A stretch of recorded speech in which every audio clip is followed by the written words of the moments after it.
চোখ না থাকার কারণে তার কত কষ্ট।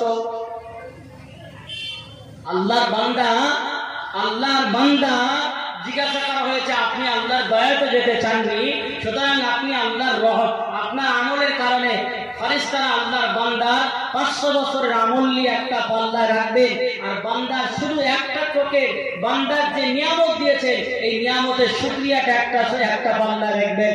আল্লাহর মালায়েকা ফেরেশতারা দেখবেন বান্দার শুকরিয়ার পাল্লাটা হালকা হয়ে গেছে, বান্দার শুকরিয়া বেশি হয়নি। সুতরাং আমার আল্লাহ যেই দেখবে বান্দার ওই 500 বছরের আমলের পাল্লা হালকা হয়ে গেছে, বান্দা আল্লাহ শুকরিয়া না আদায় করার কারণে বান্দার আমল সব শেষ হয়ে গেছে, একটা চোখে নিয়ামতের দেওয়ারত দিতে বান্দার 500 বছরের আমল শেষ হয়ে গেছে। আল্লাহ বললেন যাও আমার বান্দাকে আমার আযাবে জাহান্নামের ভিতরে নিক্ষেপ করো। আমার আল্লাহ যখনই বলে দিলেন ও আমার মালায়েকা ফেরেশতা যাও যাও আমার বান্দাকে নিয়ে আযাবে জাহান্নামে নিয়ে যাও, আল্লাহর বান্দাকে যখন আদেশ দিয়ে দিল আল্লাহর বান্দা জাহান্নামের দিকে নিয়ে যাওয়া হচ্ছে, কিন্তু ওই বান্দাটা একবার জাহান্নামের দিকে যায় আর বারে বারে আল্লাহর দিকে তাকায়, একবার জাহান্নামের দিকে যায় আর বারে বারে আল্লাহর দিকে তাকায়। আমার আল্লাহ দেখছে বান্দাকে তো আমি জাহান্নাম ঘোষণা করে দিয়েছি, সুতরাং বান্দা এক পা যদি জাহান্নামের দিকে বাড়ায় তো দু পা পিছিয়ে আসার চেষ্টা করে। আমার আল্লাহ বান্দাকে ডাকলেন, ও ফেরেশতা বান্দাকে আমার সামনে নিয়ে এসো। কেন? আমার বান্দাকে তো আমি জাহান্নামী ঘোষণা করে দিয়েছি, তারপরে কেন আমার বান্দা আমার দিকে তাকায়, ফিরে আসে? একটাবার নিয়ে আমি জিজ্ঞাসা করতে চাই, তার মনের ইচ্ছাটাকে একবার জিজ্ঞাসা করতে চাই, তখনও কিন্তু আমার আল্লাহ দয়া করবে, তখনও কিন্তু দয়া আমাদের প্রতি করুণা ছাড়বেন না। আল্লাহর বান্দাকে ডাকা হবে, আল্লাহ জিজ্ঞাসা করবেন বান্দা আমি যে তোমাকে জাহান্নামের ঘোষণা দিয়েছি এবং তোমাকে তো জাহান্নামের দিকে নিয়ে যাওয়া হচ্ছিল, কিন্তু তুমি জাহান্নামের দিকে যাচ্ছিলে, বারে বারে কেন আমার দিকে তাকাচ্ছিলে, বারে বারে কেন আমি আল্লাহর দিকে তাকাচ্ছিলে? আল্লাহ বান্দা শোনায় বলবেন রব্বুল আলামিন আল্লাহ আপনি তো কোরআন পাকের মধ্যে বলেছেন লা তাখনাতু মির রাহমাতিল্লাহ, ও আমার বান্দারা, ও আমার বান্দিরা, ও আমার বান্দারা তোমরা আমি আল্লাহর রহমত থেকে নিরাশ হয়ে যেও না। রব্বুল আলামিন আল্লাহ আপনি আমাকে জাহান্নামী ঘোষণা করে দিলেন, আপনি আমাকে জাহান্নামের ঘোষণা দিয়ে দিলেন, কিন্তু আমি জাহান্নামের দিকে যাচ্ছিলাম, যেহেতু আপনার ঘোষণা শিরোধার্য এটা আমি মাথায় নিয়ে জাহান্নামের দিকে যাচ্ছিলাম, কিন্তু জাহান্নামের দিকে যাওয়ার মাত্রই আমার মনে পড়ে গেল আল্লাহ আপনার ওই কোরআনের আয়াতের কথা, আপনি যে বললেন লা তাকনাতু মির রাহমাতিল্লাহ, হে বান্দা আমার রহমত থেকে নিরাশ হয়ো না, কোন মুহূর্তে কোন পরিস্থিতির ভিতর দিও আমি আল্লাহর রহমত থেকে নিরাশ হয়ে যেও না, সেইটা মনে করে একবার জাহান্নামের দিকে যাই, একবার আপনার কোরআনের আয়াতের কথা, আল্লাহ আপনার কোরআনের আয়াতের কথা খেয়াল করে আপনার দিকে তাকাই। আমার আল্লাহ বললেন বান্দারে এই তো তুমি আমার কোরআনের কথা মনে করেছো, বান্দা আমার একটা কথার জবাব দাও, বান্দা তুমি যে দুনিয়ার জমিনে 500 বছর হায়াত পেয়েছিলে, এই হায়াতটা তোমাকে কে দিয়েছিল? বান্দা সেদিনে জবাব দেবে ও রব্বুল আলামিন আল্লাহ আমি 500 বছর দুনিয়ার জমিনে বেঁচেছিলাম, এই হায়াতটা আপনি আমাকেই দিয়েছিলেন, আল্লাহ আপনি দিয়েছিলেন। আল্লাহ বড় জিজ্ঞাসা করলেন বান্দারে তুমি আমার আয়াতের কথা খেয়াল করে, তুমি আমার কোরআনের কথা খেয়াল করে যখনই তুমি আমার কাছে ফিরে এসেছো, না বান্দা আমি তো ওয়াদা করেছি, আমি কোরআনে ওয়াদা করেছি আমার কোন বান্দা যদি আমার রহমতের আশা করে, আমার রহমতের আশা করে, সে যে কোনো পরিস্থিতির ভিতর দিয়ে হলেও আমি আল্লাহ আমার রহমত থেকে নিরাশ করি না। কারণ আল্লাহ বললেন ওয়ালা তাহিনু ওয়ালা তাহজানু, বান্দা ঘাবড়ে যেও না, ওয়ালা তাহিনু ওয়ালা তাহজানু ওয়া আনতুমুল আলাউনা ইন কুনতুম মুমিনিন, হে বান্দা দুনিয়ার জমিনে তুমি যদি মুমিন হতে পারো পৃথিবীর কোন শক্তি তোমাকে অ্যাটাক করতে পারবে না, পৃথিবীর কোন শক্তি তোমাকে মারতে পারবে না, তবে বান্দা শর্ত হলো তুমি মুমিন হয়ে যাও। মুমিনদের কোনো ভয় ছিল না, মুমিনদের কোনো ভয় থাকে না, মুমিন মুসলমানের কোনো ডর থাকে না। আমার আল্লাহ বান্দাকে আবার জিজ্ঞাসা করলেন বান্দা বলো, এ বান্দা জবাব দাও তুমি যে 500 বছর ইবাদত করেছিলে এই শক্তি তোমাকে কে দিয়েছিল? বান্দা বললেন আল্লাহ আপনি দিয়েছিলেন।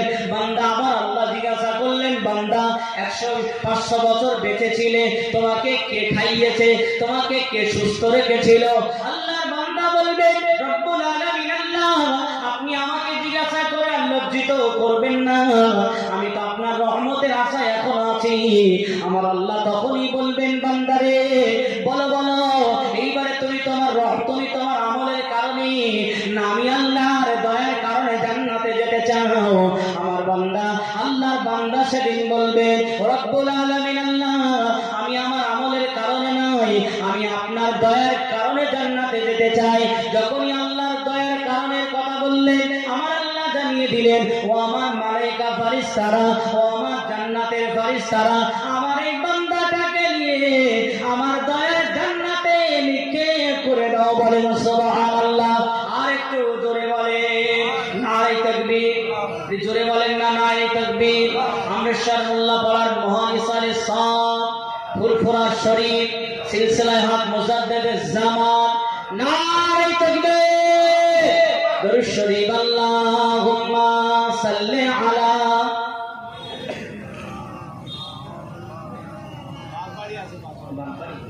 আলহামদুলিল্লাহ, হুজুর বাগবাড়ি এসে গেছেন। যারা এই দিকে আছেন সকলে চলে আসেন। হুজুর এসে গেছেন, এখনই আসবেন। ওয়ালা আলি সাইয়্যিদিনা,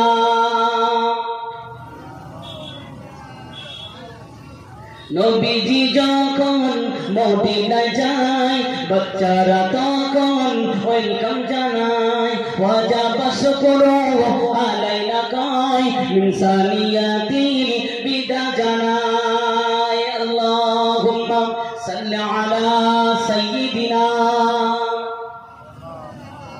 খুব মহব্বতে ওয়ালা আলি সাইয়্যিদিনা। স্বাগতম তোমায় আমার দেশে ভাই, স্বাগতম তোমায় এই মদিনায়। ওয়াজাবা শুকরু আলাইনা কায়, ওয়াজাবা শুকরু আলাইনা কায়, ইনসানিয়াতি বিদা জানায়। মিষ্টি মুখেরই মিষ্টি হাসি, সুন্দর দেখতে চোখের তারা, সুন্দর চোখেরই সুন্দর ভোরতে, স্বাগতম তোমায় এই মদিনায়। ওয়াজাবা শুকরু আলাইনা কায়, ওয়াজাবা শুকরু আলাইনা কায়, ইনসানিয়াতি বিদা জানায়। আল্লাহুম্মা সাল্লি আলা সাইয়্যিদিনা ওয়া আলা আলি সাইয়্যিদিনা। আমার আব্বাজান ভাইরা, এই পৃথিবীর জমিনে বহু ফিতনা বার হয়েছে। সব থেকে বড় বোঝানোর জন্য বলছি, আহলে হাদিস নামক যে ফিতনা, এটা সাধারণ মানুষ জানে না। তারা যেভাবে বোঝায়, বেশিরভাগ শিক্ষিত এডুকেটেড ছেলেরা আহলে হাদিস হয়ে যাচ্ছে, কারণ তাদের ভিতরে অনেক কিছু ছাড় আছে। তারা ভিতরে অনেক কিছু ছাড় দিয়েছে, তারা ভিতরে আটবেঘাত করে দিয়েছে। অথচ আল্লাহ রসুলের সাহাবী হযরত ওমর রাদিয়াল্লাহু তাআলা আনহুর জামানা থেকে হযরত ওমর রাদিয়াল্লাহু তাআলা আনহু নিজেই 20 রাকাত তারাবি পড়েছেন। আজও পর্যন্ত মক্কা মদিনা শরীফে আজও পর্যন্ত 20 রাকাত তারাবি হয়। গত কয়েকদিন আগে আমাদের বর্তমানে জুনায়েদ ভাইজান বলছিলেন যে ইমাম আবু হানিফা রাহমাতুল্লাহ আলাইহির থেকে কি আহলে হাদিসের আলেমরা বেশি হাদিস বুঝে গেছে? ইমামে আজম আবু হানিফা রাহমাতুল্লাহ আলাইহি, যাকে আমরা ইমাম বলে মানি, ওই আহলে হাদিস দলেরা ওরা কোনো ইমাম মানে না, সুতরাং ওরা লামাযাবি। যাকে আমরা ইমাম বলে মানি, ইমাম আবু হানিফা রাহমাতুল্লাহ আলাইহি, ইনি কার থেকে শিখেছেন জানেন? 4 জন সাহাবীর দর্শন করেছেন। একটা আহলে হাদিস সাহেবদের দেখান যিনি সাহাবীদের দর্শন করেছেন, পারবেন না, দেখাতে পারবেন না, তারা দেখেনি। সুতরাং ইমামে আজম আবু হানিফা রাহমাতুল্লাহ আলাইহি, যাকে আমরা আইডল, আমাদের মানে শরীয়তের আইন, এই হানাফি মতটা কোনো নতুন ধর্ম নয়। হানাফি মতটা হলো কোরআন হাদিসের নিংড়ানো তথ্য দিয়ে একটা মত। সুতরাং সেই মত পথের আমরা অনুসারী। ইমামে আজম আবু হানিফা রাহমাতুল্লাহ আলাইহি 4 জন সাহাবী দর্শন করেছেন এবং 4000 তাবেঈনদের দর্শন করেছেন। জোরে বলেন না সুবহানাল্লাহ, জোরে হবে না সুবহানাল্লাহ। সেই একজন ইমামকে আমরা মানি। অথচ আহলে হাদিসের শাইখরা যারা ইউটিউবে বড় বড় লেকচার ঝাড়ে, এরা কোনো ইমাম, কোনো সাহাবীদের দর্শন নয়, কোনো মানুষের কোনো তাবিন্দা দর্শন করেনি, ব্রাদার রাহুল এ তো কোনো মাদ্রাসায় পড়েনি। সুতরাং হাদিসের এবারাত সব ভুল, কোরআনের এবারাত আয়াত সব ভুল পড়ে। সুতরাং মানুষ তাদের অনুসরণ করে না। আমরা এমন একটা সিলসিলা ভক্ত, এমন একজন মুসাদ্দেদের জামানের অনুসারী, এই মুসাদ্দেদের জামান পীরের নাম আবু বকর সিদ্দিক রাহমাতুল্লাহ আলাইহি, ইনি একজন আলেম। কারণ পীর হওয়ার, মুর্শিদ হওয়ার প্রথম নাম্বার শর্ত হলো আলেম হওয়া লাগবে। আজ সমাজের ভিতরে, দুনিয়ার ভিতরে মনে করেন ভারতবর্ষের আমাদের সব থেকে বৃহত্তম মাদ্রাসা দেওবন্দ, যারা আজমিরে গিয়েছেন দেখে আছেন, এই দেওবন্দে যদি কেউ ফারেক হয়ে যায় 8 থেকে 10, খুব বেশি হলে 15টা হাদিসের সনদ তারা পায়। কিন্তু আল্লাহর ওলি পীর আল্লামা আবু বকর সিদ্দিক রাহমাতুল্লাহ আলাইহি খোদ মদিনা শরীফ থেকে 40টি হাদিসের সনদ প্রাপ্ত একজন আলেম। জোরে বলেন না সুবহানাল্লাহ, জোরে হবে না সুবহানাল্লাহ, নারে তাকবীর। তাহলে যেমন একজন আল্লাহর ওলিকে আমরা আইডল মানি, তেমন একজন আল্লাহর ওলিকে আমরা পীর বলে মানি। সুতরাং দাদাউদের পীর কামেল রহমাতুল্লাহের সিলসিলা ছেড়ে আমরা তাদের কথা শুনে অন্য জায়গায় চলে যাব না। সব থেকে ওরা আমাদেরকে বেদাতি বলে, ওরা আমাদেরকে গায়ের মুকাল্লিদ বলে। সুতরাং ওরাই হলো বেদাতি, যারা নামাজের নিয়ত পর্যন্ত করে না। এই যে নাওয়াইতু আন উসাল্লি লিল্লাহি তাআলা আরবা রাকাতের সালাতের যে নিয়তটা আমরা করি, ওরা বলে এটাই বেদাত। ওরা নামাজে দেখবেন পায়ে পা দিয়ে দাঁড়ায়, পায়ে আল্লাহর রসুলের জীবনে একবারই রফলি আদায় করেছিলেন। আপনি আহলে হাদিসদের লক্ষ্য করে দেখবেন, ওরা প্রত্যেক জায়গায় নিয়ত করার পরে যখন রুকু যাবে হাতে নাম করবে, যখন সিজদা যাবে হাতে নাম করবে। অথচ আল্লাহ রসুল করেছিলেন এই জন্য তৎকালীন সবাই মক্কার মানুষেরা মূর্তি পূজা করতেন। এক একটা মূর্তিকে বগলের তলায় এরকম করে লুকিয়ে রাখতেন। আল্লাহ রসুল দেখছেন যদি এদের বলা হয় তোমরা মূর্তিগুলো ফেলে দাও, তাহলে এরা হয়তো ফেলবে না। আল্লাহ রসুল কি করলেন, সঙ্গে সঙ্গে নামাজে হাতটা উঁচু করলেন। তার মানে হাত দিয়ে উঁচু করবে, বগল ফাঁকা হয়ে যাবে, এমনি পড়ে যাবে। আল্লাহ রসুল তাদের থেকে মূর্তি আলাদা করে দেওয়ার জন্য আল্লাহ রসুল গাফুলিয়া দাইন হাত উঁচু করেছিলেন। ওরা ওই হাদিসকে মানে, কিন্তু পরে ওই হাদিসটা রহিত হয়ে গেছে, এটা জাতির সামনে তারা ব্যাখ্যা করে না। ওরা এমন ভাবে ব্যাখ্যা করেছে, আল্লাহ বলেছেন না লা তাকরাবুস সালাহ, বান্দা তোমরা নামাজের ধারে বারে যেও না। আচ্ছা বলেন, এতটুকুন যদি ওয়াজ করে চলে যায় আপনারা কেউ নামাজ পড়বেন? কারণ আল্লাহ কোরআন নিজেই বলেছে লা তাকরাবুস সালাহ, আল্লাহ নিজেই বলছেন বান্দা তোমরা নামাজের ধারে বারে যেও না। আল্লাহ নিজেই নামাজের ধারে বারে যেতে বারণ করেছে। এর পরের সেন্টেন্স যদি আমি ব্যাখ্যা না করে যাই, কোন মানুষ নামাজ যাবে না, যেটি এটাও তো আল্লাহ কোরআনের আয়াত। পরে আমার আল্লাহ বললেন লা তাকরাবুস সালাহ, বান্দা তোমরা নামাজের ধারে বারে যেও না। পরে আয়াত আল্লাহ বলে দিলেন ওয়া আনতুম সুকারা, সুকারা শব্দের অর্থ হলো নেশাগ্রস্ত, অর্থাৎ তোমরা নেশা করে মদ্যপান অবস্থায় হারামকে নামাজে যেও না। কারণ নেশা করে যদি নামাজে যাও তোমরা আল্লাহর প্রশংসা করতে গিয়ে গালি দিয়ে ফেলবে। সেই জন্য আমার আল্লাহ বললেন লা তাকরাবুস সালাহ, বান্দা নামাজের ধারে যেও না। কখন যাবে না? ওয়া আনতুম সুকারা, যখন তোমরা মদ পান করবে, যখন তোমরা নেশাগ্রস্ত অবস্থায় থাকবে। এটা হলো পরিপূর্ণ ওয়াজ। আর ওরা কি করে, লা তাকরাবুস সালাহ পর্যন্ত ওয়াজ করে মানুষকে এমন ভাবে বুঝিয়ে দেয় বেশি নামাজ পড়া লাগবে না, চলো। শেষে মোনাজাত, এই মোনাজাত সম্পর্কে অনেক তারা করছে, অথচ দোয়া করা, মোনাজাত করা আল্লাহ রসুল নিজেই করেছেন, সাহাবারা করেছেন, আল্লাহ রসুল মোনাজাত করা সুন্নাত করেছেন। সুতরাং সেই দোয়া আর দোয়াও মুখুল ইবাদ। কোন আহলে হাদিসের শায়েখ, আহলে হাদিস যারা বড় বড় পণ্ডিত, তারা যদি এই হাদিসটা কেটে দিতে পারে, এই হাদিসটা যদি জাল বলে, জয়ীব বলে প্রমাণ করতে পারে, তাদের গোলামি করব। এই হাদিস, কোন হাদিসটা? আদওয়াউ মুখুল ইবাদ, এটা মুসলিম শরীফের হাদিস। আল্লাহ রাসূল বলেছেন দোয়াটা হলো ইবাদতের মূল মগজ। ধরে বলেন না সুবহানাল্লাহ। আর সেই দোয়া থেকে তারা পিছিয়ে দিচ্ছে।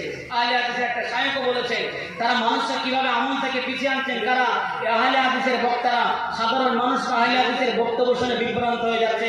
এই আমরা হানাফি মত আমরা বলছি যে লাইলাতুল কদরে তোমরা ইবাদত করো, শবে বরাতের রাত্রিরে মসজিদে গিয়ে নামাজ পড়ো বা কবর জিয়ারত করো। তারা বলে দিয়েছে যে কবর জিয়ারত করা বিদআত। এমনকি একজন শায়খ বলেছেন যে লাইলাতুল কদরে বা শবে বরাতের রাত্রিরে মসজিদে ইবাদত করার থেকে বেশখানায় শুয়ে থাকা ভালো। জোরে বলেন নাউযুবিল্লাহ, জোরে বলেন না নাউযুবিল্লাহ। তাহলে সাধারণ মানুষ মনে করে তাহলে ইবাদত করা খারাপ। এই যে তাদের একটা মানুষের আমল থেকে পিছিয়ে আনা, মানুষকে আল্লাহ থেকে পিছিয়ে আনা।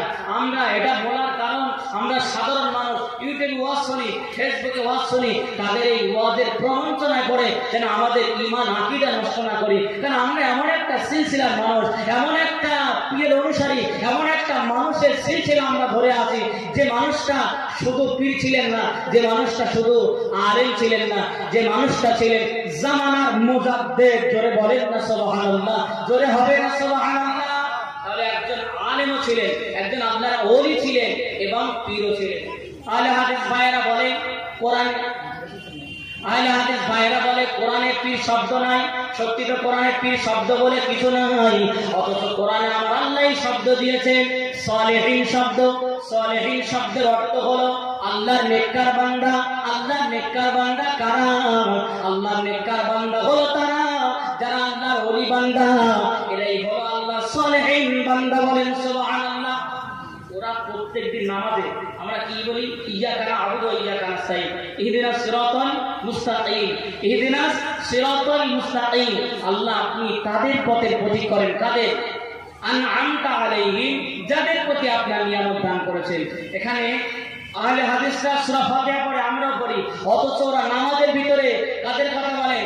আনআমতা আলাইহিম, আল্লাহ তাদের অন্তর্ভুক্ত আমাদের করেন। কাদের? যাদের প্রতি আপনি নিয়ামত করেছেন। কাদের প্রতি নিয়ামত করেছেন শুনুন। আমার আল্লাহ কোরআনের মধ্যে বললেন মিনান নাবিয়্যিন ওয়াস সিদ্দিকিন ওয়াস শুহাদাই ওয়াস সালিহিন। আমার আল্লাহ 4 শ্রেণীর ব্যক্তির উপরে আল্লাহ নিয়ামত দিয়েছেন। আমার আল্লাহ 4 জন ব্যক্তির উপরে নিয়ামত করেছেন। এক নাম্বার হলো মিনান নাবিয়্যিন, আমার আল্লাহ নবীদের প্রতি আল্লাহ নিয়ামত দিয়েছেন। দ্বিতীয় নাম্বার হলো ওয়াস সিদ্দিকিন, আমার আল্লাহ সত্যবাদীদের উপরে নিয়ামত দিয়েছেন। তৃতীয় নাম্বার হলো শুহাদা। শুহাদা মানে হলো যারা শহীদ হয়ে গেছে, আল্লাহর রাস্তায় জীবন দিয়ে দিয়েছে, আল্লাহর রাস্তায় শহীদ হয়ে গেছে, আমার আল্লাহ এদের প্রতি নিয়ামত করেছেন। আর চতুর্থ নাম্বার হলো সালেহীন। সালেহীন বান্দা কারা? যারা আল্লাহর মেহবুব বান্দা, যারা ওলি বান্দা। আমাদের ভাষায় পীর আর ওলিকে আমরা সালেহীন বান্দা মনে করি। বলেন সুবহানাল্লাহ। আমাদের ভাষায় পীর আর ওলিকে আমরা সালেহীন বলি। সুতরাং কোরআনে পীর শব্দ আসেনি, পীরের অর্থই হলো বুড়ো। কোরআনে সালেহীন শব্দ, ওরা এটাই মানুষকে বোঝাচ্ছে যে কোরআনে এসেছে সালেহীন, কোরআনে এসেছে সালেহীন শব্দ। সালেহীন মানে হলো আমাদের ভাষা আমরা পীর ওলি মনে করি, কারণ পীর ওলিরাই তো নেককার সালেহ। ওরা এটাই বলছে পীর শব্দ কোরআনে আসেনি, সুতরাং এটা মানা যাবে না, পীর মুরিদি করা যাবে না, বায়াত হওয়া যাবে না। অথচ আল্লাহর রাসূল সাহাবীদেরকে নিয়ে মসজিদে নববীতে সাহাবীদের হাতে হাত দিয়ে বায়াত করেছেন। এমনকি আল্লাহর রাসূল মহিলাদেরকেও বায়াত করিয়েছেন, তবে সেটা পর্দার আড়ালে, পর্দার ভিতরে নাই। একটা কথা আমি স্মরণ করিয়ে দিয়ে যাই, বর্তমান সময়ে প্রতিটা জায়গায়, শুধু আমরেশ্বর বলে না, প্রত্যেকটা গ্রামে যেখানে যাই, আল্লাহ শুকর আপনারা তো আমার গ্রামের মানুষ, আল্লাহ আপনাদের দোয়ায়, আপনাদের দোয়ার বরকতে শুধু বাংলায় না, বাংলা, আসাম, ত্রিপুরা, আল্লাহ অনেক জায়গায় এই বয়সে ঘুরিয়ে এনেছেন। দোয়া করেন আল্লাহ যেন দ্বীনের খেদমত করার তৌফিক দান করেন। বলেন আল্লাহুম্মা আমিন। প্রায় জায়গায় দেখেছি মানুষ কি করে, ধর্মের নামে একটা নতুন সিস্টেম চালু করেছে গোনা। সেটা হলো এই যে জলসা হচ্ছে, একদিন আজকে রাত্রের বেলা গজল দেয়, গজলের ছেলেরা গজল বলে। গজল বলা খারাপ না, নাতে রসুল বলা ভালো, রসুলের শানে গজল বলবে এটা তো বড় ভালো কথা। কিন্তু এই রসুলের শানে গজল বলতে গিয়ে সামনে যে মহিলারা থাকবে, এটা কখনো শরিয়ত পারমিশন দেয়নি। এই গজলের অনুষ্ঠানটা সম্পূর্ণ হারাম, যেখানে কোনো পর্দা নেই, অথচ ছেলেরা স্টেজে গজল বলছে আর মেয়েরা সামনে সামনে বসে শুনছে। এই জায়গাটা আর জান্নাতের বাগান থাকে না, সেটা আযাবের বাগান হয়ে যায়, সেটা জাহান্নামের বাগান হয়ে যায়। সুতরাং আমরা জান্নাতের বাগানে ছেলে মেয়ে একসঙ্গে গজল শোনাবো, আমরা কখনো এটা করেছি, ভুল করেছি, আজ থেকে জানার পরে কোনোদিন করবো না। কারণ এখানে ধর্মে আমরা পালন করি আল্লাহকে পাওয়ার জন্য, রসুলের খুশি করার জন্য, জান্নাতের আশায়, সওয়াবের আশায়। তো সওয়াবের আশায় যদি আমরা করি, তাহলে মহিলাদের বেপর্দা হেনে এক জায়গায়, আর শিল্পীরাও নিজেদের ইনকামের জন্য, তারাও নিজেদের ইনকামের জন্য মেয়েদের সামনে তারাও গজল বলে। আর আমাদের মা বোনদের, বিশেষ করে আমার গ্রামের মা বোনদের কথা বলবো, আপনারা কোনোদিনও গজল শোনার ইচ্ছায় একটা পরপুরুষের সামনে এসে দাঁড়াবেন না। আপনি পর্দার আড়ালে গিয়ে শুনেন, কেন মাইকের আওয়াজ হচ্ছে, তাকে দেখে শুনতে হবে তার কি মানে। সুতরাং আমি আপনাদের পায়ে হাত দিয়ে অনুরোধ করে যাচ্ছি, শিল্পীদের আনবেন, পর্দা করে দেবেন। আমি গজলের বিরোধী নাই, গজলের পক্ষে, গজল বলা ভালো, সুন্নাত, আল্লাহ রসুলের সামনে গজল বলে, কিন্তু সেই গজলের সামনে মেয়েরা দাঁড়িয়ে থাকবে আর ছেলেরা গজল বলবে, এটা আল্লাহ রসুল কোনোদিন বলে যায়নি। এটা কট্টর হারাম, কট্টর হারাম, কট্টর হারাম, কখনোই জায়েজ হতে পারে না। সুতরাং আজ থেকে যতদিন আমরা মিলাদ মাহফিল দেব, গজল যদিও বাদে ছেলেদের সামনে কোনোদিন মেয়েরা থাকতে পারে। আর জলসা দিয়েছেন কত সুন্দর, ছেলেরা একটা জায়গায়, মেয়েরা পর্দার আড়ালে। এটাই তো শরীয়তের বিধান, এটাই তো রাসূলুল্লাহর আইন, এটাই তো আল্লাহ রসুলের আদর্শ। সুতরাং গজলের বেলায় আইনটা কেন চেঞ্জ হয়? গজলের বেলায় গজলটাকে ধর্মের ছাড়া আলাদা একটা সিস্টেম করে বানানো হয়েছে না? এটা কমিটির ভাইদের কিছু দোষ আছে। এরা দেখছে গজলে যদি মা বোনেরা না আসে চাঁদা দেবে না। আরে দুধ চাঁদা না দিলেও এক বছর জলসা বন্ধ হবে, অন্তত হারাম কাজ থেকে বিরত থাকবে। জলসা বন্ধ হলে কি ক্ষতি হবে? ক্ষতি হবে না, কিন্তু হারাম বন্ধ হলেই লাভ হবে। ঠিক কিনা ভুল বলেন? অন্তত গজল দিয়ে হারাম উপার্জন না করে এরকম জলসা দেন, কোনো অসুবিধা নেই, কিন্তু গজল দেওয়া মানে হারাম উপার্জন হওয়া, মানে নেকি করতে গিয়ে গোনা কিনে বাড়ি আনা। ওই জন্য এ কথাটা শুধু বাইরে প্রত্যেক জায়গায় বলি, আমার দায়িত্ব আছে, আমি আপনাদের গ্রামের সন্তান, সেই জন্য গ্রামের হয়ে বলে গেলাম, অবশ্যই এই সমস্ত কুকাজ থেকে যেন আল্লাহ আমাদের বিরত রাখে। জোরে বলেন আল্লাহুম্মা আমিন, জোরে বলেন না আল্লাহুম্মা আমিন। দরুদ শরীফ আল্লাহুম্মা সাল্লি আলা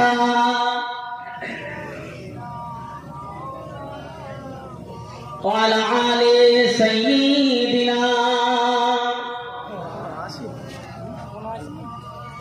যেমন জুমাকে না ভুল আমায় বুঝবেন না বাবা, আল্লাহ নবী আমাদের জন্য সুন্দর সুন্দর ব্যবস্থা রেখেছে।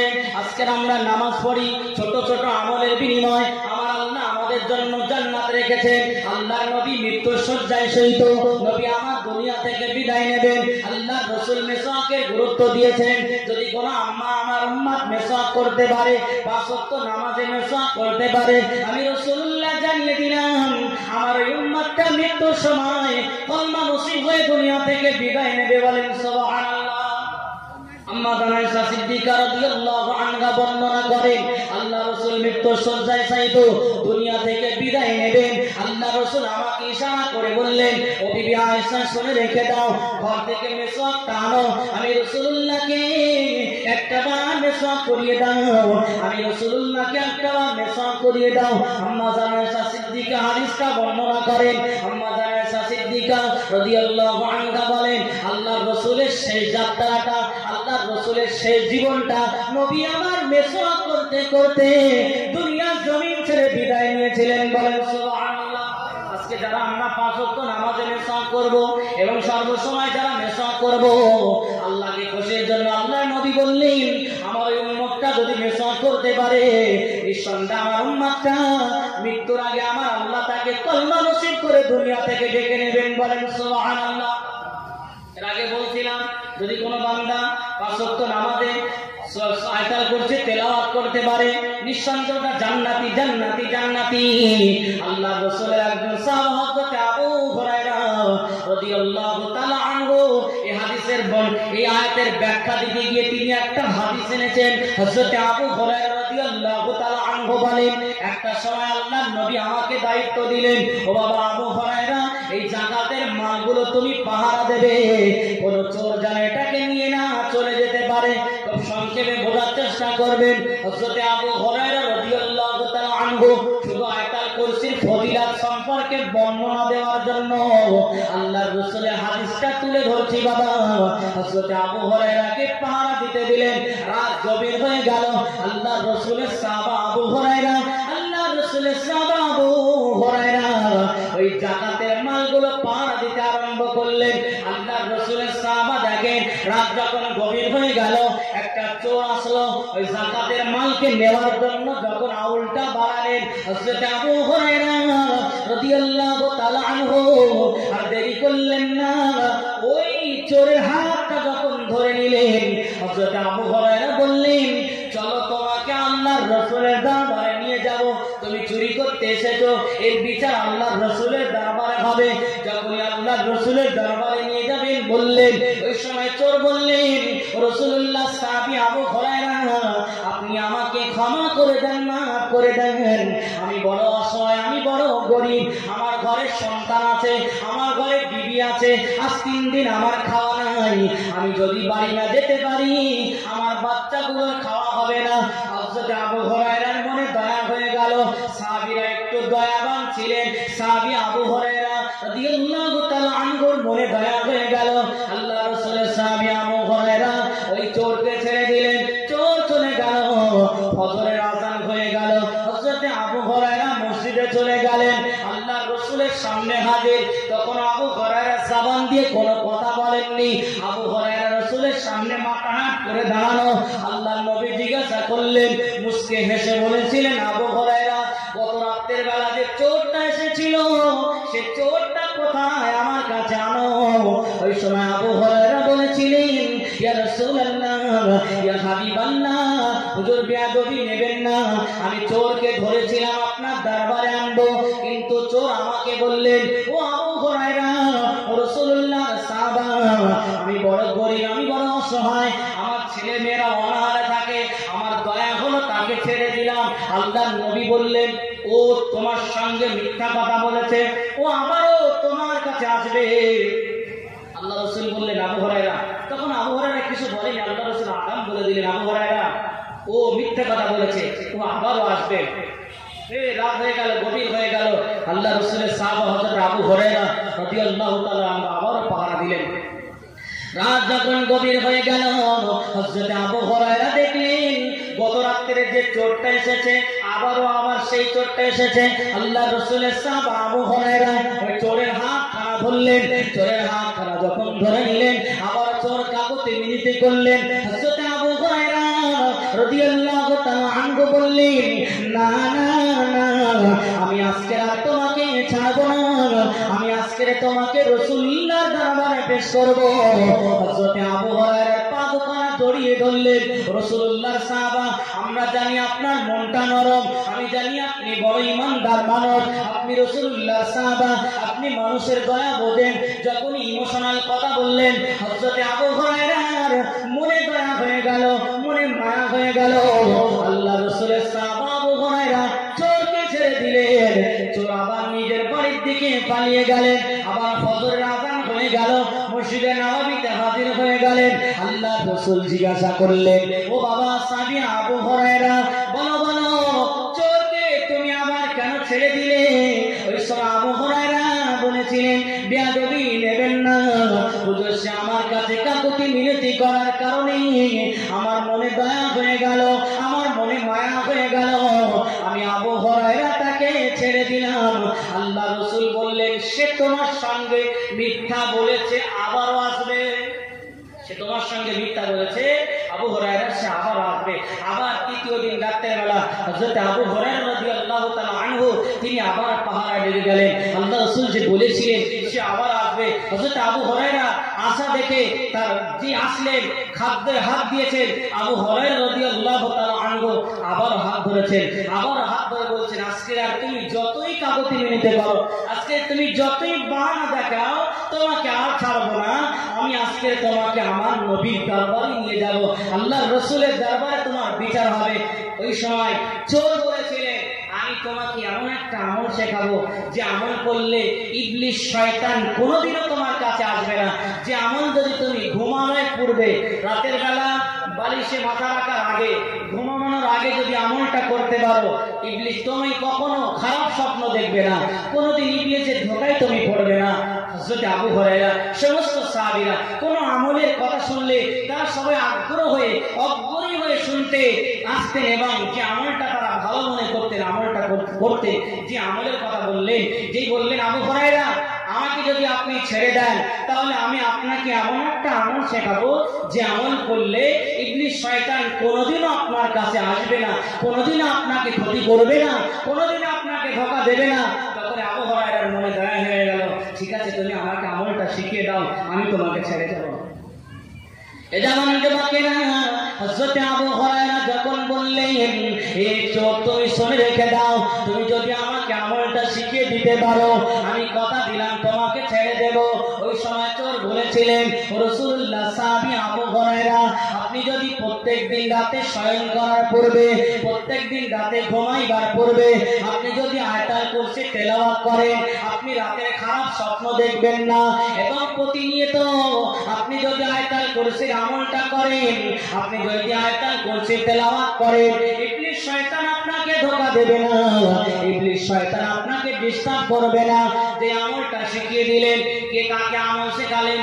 একটা চোর রাসূলুল্লাহ সাহাবী আবু হুরায়রাকে আমল শিখিয়ে দিলেন, একটা চোর রাসূলুল্লাহ সাহাবীকে আমল শিখিয়ে দিলেন। চোর যখন আমলটা শিখিয়ে দিল, আল্লাহর রাসূলের সাহাবী আবু হুরায়রার মনে দয়া হয়ে গেল। আল্লাহর রাসূলের সাহাবী আবু হুরায়রা রাদিয়াল্লাহু তাআলা আনহু আর দেরি করলেন না, ওই চোরটাকে ছেড়ে দিলেন। চোরের সঙ্গে কথা বলতে বলতে ফজরের আযান হয়ে গেল। আল্লাহর রাসূলের সাহাবা মসজিদে নববীতে গেলেন। হযরত আবু হুরায়রা নামাজ আদায় করে মসজিদে নববীর এক কোণায় দাঁড়িয়ে আছেন। আল্লাহর নবী জিজ্ঞাসা করলেন, ও বাবা আবু হুরায়রা, বাবা আবু হুরায়রা বলো, গত রাতে চোর এসেছিল, তুমি কেন আবার তাকে ছেড়ে দিলে? তুমি তো কালকে আমার সঙ্গে বলেছিলে আজকের চোর আসলে আমি আর ছাড়বো না, ইয়া রাসূলুল্লাহ আপনার দরবারে হাজির করব, কিন্তু আজকে তুমি কেন ছেড়ে দিলে? ওই সময় আবু হুরায়রা বলেছিলেন, ইয়া রাসূলুল্লাহ, ইয়া হাবিবাল্লাহ, বিয়াদবি নেবেন না, হুজুর আমি এই জন্য ছেড়ে দিয়েছি।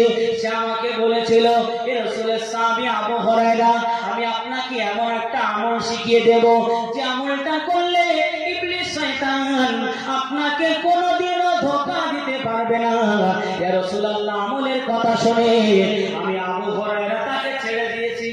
আল্লাহ রাসূল বলেছেন, জানো সেই চোরটাকে যে তোমাকে আমল শিখিয়েছে, তুমি জানো সেই চোরকে, তুমি চোরটাকে কে জানো?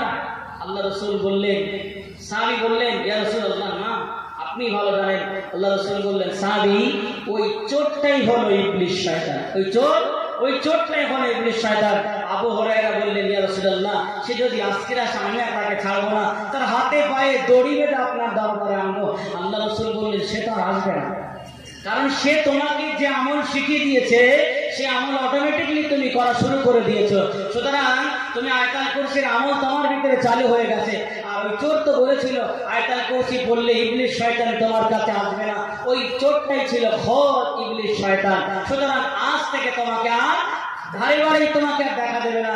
এতদিন নির্ভীকভাবে নির্ভীকভাবে তোমাকে ইবলিস শয়তান ধোঁকা দিয়েছে, তুমি বুঝতে পারোনি। আজ আমাদেরকেও ধোঁকা দেয়, কিন্তু আমরা বুঝতে পারি। নামাজের ভিতরে নামাজ পড়তে পড়তে হঠাৎ করে মনে পড়ে গেল যে অমুক জায়গায় একটা জিনিস রেখে দিয়েছিলাম, সেটা তোলা হয়েছে কিনা।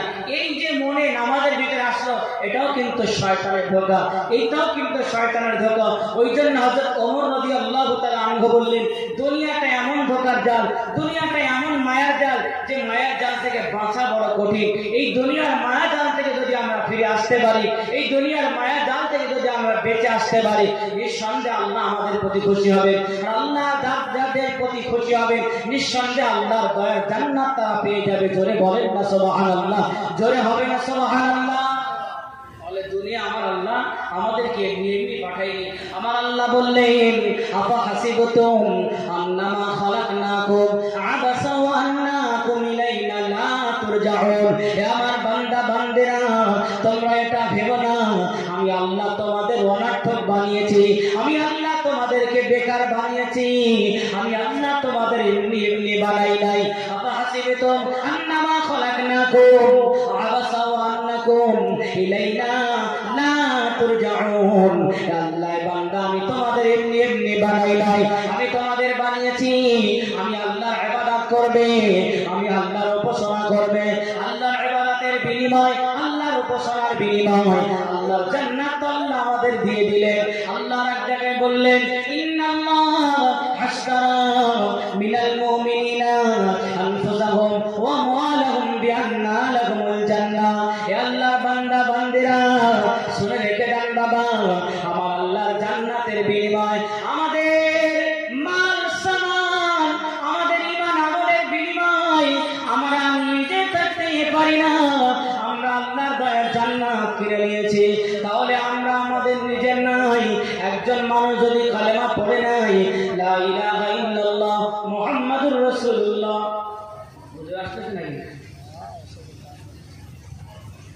একজন মানুষ যদি কালমা পড়ে নেয়, আল্লাহ রাসূল বললেন যে মানুষটা কালমা পড়ে নিল সেই মানুষটা তার নিজের থাকলো না, তার নিজের আর সে রইল না, সে সর্বসময় আল্লাহ অধীনস্থ হয়ে গেল।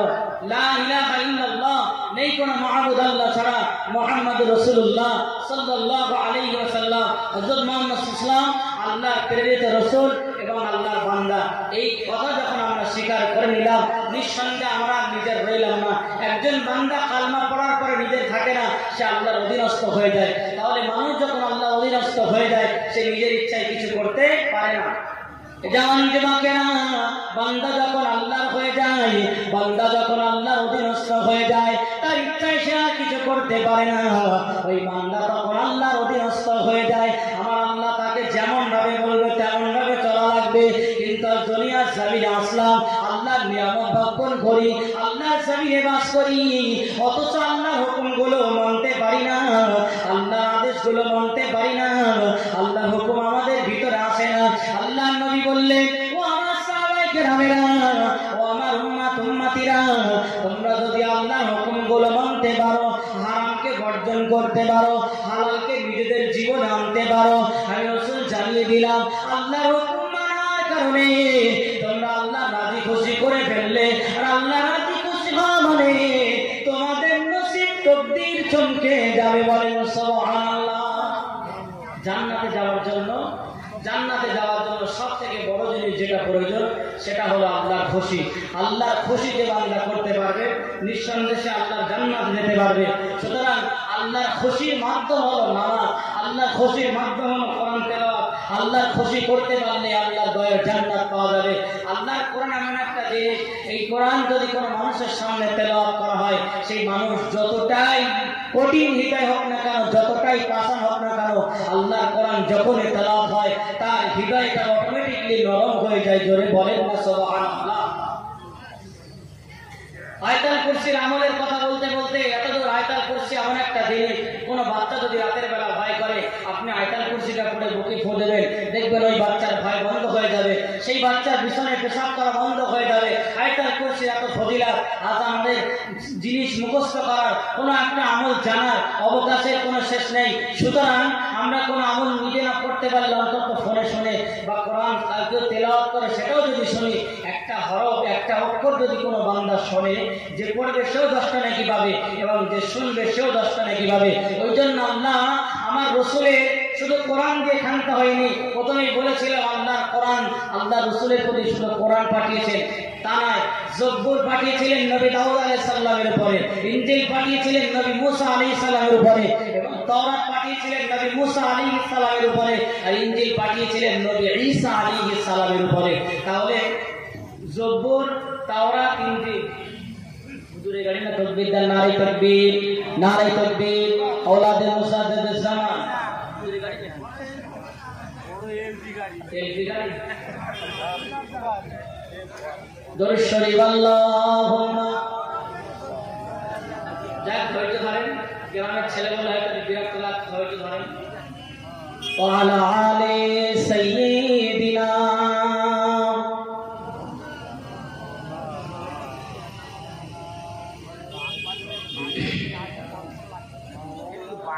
ধন্য উম্মতি ধন্য, দয়ার নবীর জন্য, ধন্য উম্মতি ধন্য, দয়ার নবীর জন্য। নবী না আসিলে কিছুই হইতো না, নবী না আসিলে কিছুই হইতো না, উম্মত সকলে আজ ধন্য, ধন্য উম্মতি ধন্য, দয়ার নবীর জন্য।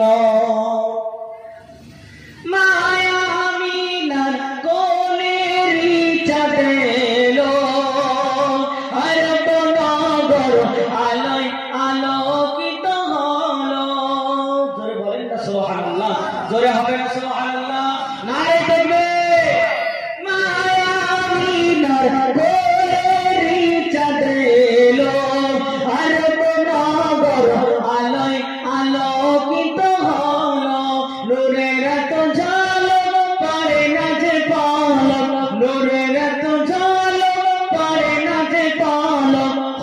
নসিবি উম্মতি ধন্য ধন্য উম্মতি ধন্য দয়ার নবীর জন্য আল্লাহুম্মা সাল্লি আলা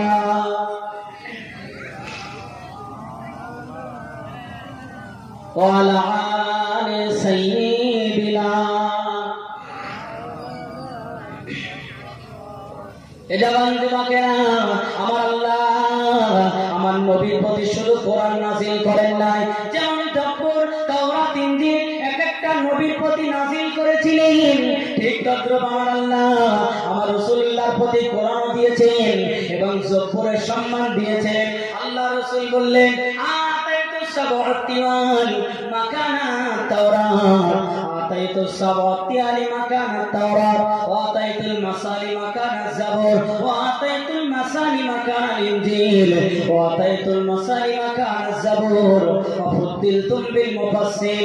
আমার রাসূলুল্লাহ জানিয়ে দিলেন, ও দুনিয়ার মানুষেরা, আমি রাসূলুল্লাহর প্রতি আমার আল্লাহ কোরআন দিয়েছেন এবং আতাইতুস সাবআতিয়াল মাকানা তাওরাত। এখানে তেওয়াল শব্দের অর্থ হলো অনেক লম্বা, তুল শব্দের অর্থ হলো অনেক লম্বা।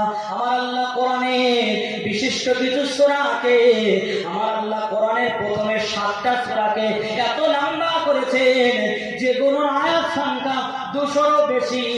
আমার আল্লাহ কোরআনের সাবআত তেওয়াল মানে লম্বা। আল্লাহ রাব্বুল আলামিন এই সাবআত তেওয়াল শব্দটা ব্যবহার করে আল্লাহ রাসূলকে আতাইতু সাবআত তেওয়াল মাকানা তাওরাত আমার আল্লাহ জানিয়ে দিলেন, ও দুনিয়ার মানুষেরা, আমি রাসূলুল্লাহর প্রতি কোরআন নাযিল করেছি, তবে ইনজিলের সম্মান দিয়েছি, তাওরাতের সম্মান দিয়েছি। এই তাওরাতের সম্মান হিসেবে তাওরাতটা নাযিল হয়েছিল নবী মুসা আলাইহিস সালামের উপরে, কিন্তু আমার আল্লাহ তাওরাতের সম্মান হিসেবে আমার নবীকে টোটাল কোরআন শরীফের ভিতরে 7টা সূরা সবথেকে লম্বা করেছেন। এই 7টা সূরা লম্বা করে আমার আল্লাহ আমার নবীকে তাওরাতের সম্মান প্রদান করেছেন। বলেন সুবহানাল্লাহ। আর একটু জোরে বলে, দুনিয়ার মানুষেরা, আমি আল্লাহ আমার রাসূলের শুধু কোরআন দেইনি, তাওরাতের সম্মান দিয়েছি। তাওরাতের সম্মান হিসেবে কোরআনকে আমি আল্লাহ 4টে ভাগে ভাগ করেছি, একটা ভাগে রেখেছি 200 অধিক কিছু আয়াত। এই আয়াতগুলো রাখার কারণ হলো আমি আল্লাহ আমার রাসূলকে তাওরাতের সম্মান দেওয়ার কারণে। জোরে বলেন না সুবহানাল্লাহ। আতাইতুস সাবআতিয়াল মাকানা তাওরাত ওয়া আতাইতুল মাসালি মাকানা ইনজিল। আল্লাহ নবী আরো জানিয়ে দিলেন, আমার আল্লাহ আমাকে ইনজিলের সম্মান দেওয়ার কারণে এই 7টা সূরার পরে আমার আল্লাহ 65টা সূরা রেখেছেন, যেগুলোর আয়াত হলো 100 বিশিষ্ট আয়াত এবং 100 কিছু বেশি আয়াত। আল্লাহ পাক রব্বুল আলামিন 100 শুধু 65টা সূরার ভিতরে 100 বেশি কিছু আয়াত দিয়ে আল্লাহ আমার নবীকে ইনজিলের শরীফটা নবী হযরত